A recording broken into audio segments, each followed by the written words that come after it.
മിശിഹായിൽ പ്രിയമുള്ള സഹോദരി സഹോദരന്മാരെ, പ്രിയമക്കളെ, ഇന്നേ ദിവസം വിശുദ്ധ മർക്കോസ് അറിയിച്ച നമ്മുടെ കർത്താവ് ഈശോ മിശിഹായുടെ പരിശുദ്ധ സുവിശേഷം 12-ാം അധ്യായം 40-ാമത്തെ വാക്യം.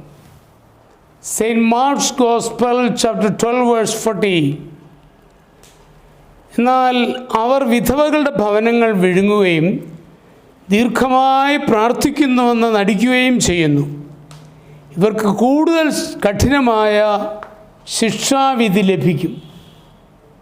പ്രിയമുള്ള സഹോദരങ്ങളെ, നമുക്ക് ദൈവം തന്നിരിക്കുന്ന ദൈവവിളികൾ വ്യത്യസ്തമാണ്.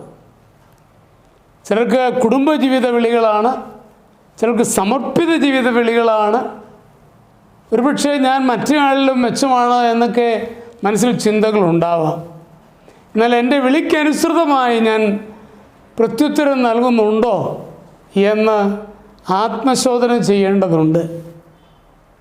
ചിലപ്പോഴെങ്കിലും വൈദിക വേഷമൊക്കെ അണിഞ്ഞാണ് എങ്കിലും വണ്ടി അശ്രദ്ധമായിട്ട് ഓടിക്കുകയാണെങ്കിൽ ഇതാരാണ് ഈ വണ്ടി ഓടിക്കുന്നത് എന്ന് ആളുകൾ ശ്രദ്ധിക്കും.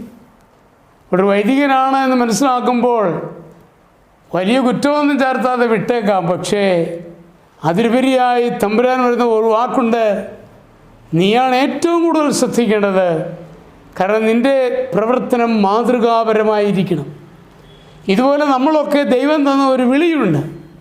ദാമ്പത്യ വിശ്വസ്തതയിൽ ജീവിക്കുന്നതാകാം, അത് സമർപ്പിത ജീവിതത്തിനുള്ള വിളികളാവാം. ഏത് വിളിയാണെങ്കിലും ദൈവം നമുക്ക് നൽകിയത് ആ വിളിയിൽ കൂടുതൽ വിശ്വസ്തത പുലർത്തുവാൻ നമുക്ക് കഴിയുന്നില്ലെങ്കിൽ നമുക്ക് ദൈവത്തിൻ്റെ തിരുമുമ്പാകെ നീതീകരണമില്ല എന്ന് പറയേണ്ടി വരും. അവിടെ നമ്മുടെ വിളിക്കനുസരിച്ചുള്ള ഒരു ജീവിതം നയിക്കുവാൻ നമ്മെക്കൊണ്ട് കഴിയുന്നുണ്ടോ? ഓരോരുത്തരും ആത്മശോധന ചെയ്യേണ്ടതാണ്.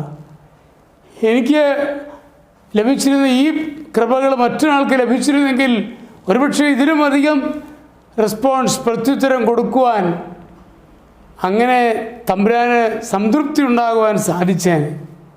എനിക്ക് തന്നതുകൊണ്ട് ഞാനത് ദുരുപയോഗിക്കുന്നുണ്ടോ എന്ന് ആത്മശോധന ചെയ്യണം. ഓരോരുത്തരുടെയും വിളിക്കനുസൃതമായിട്ടുള്ള ഒരു ജീവിതം നയിക്കുവാൻ നമ്മുടെ ജീവിതം നമുക്ക് തയ്യാറാക്കാം. അതിന് ദൈവം നമ്മെ അനുഗ്രഹിക്കട്ടെ.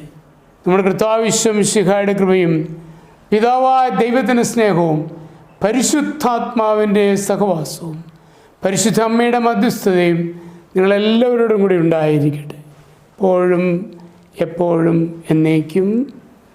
ആമേൻ.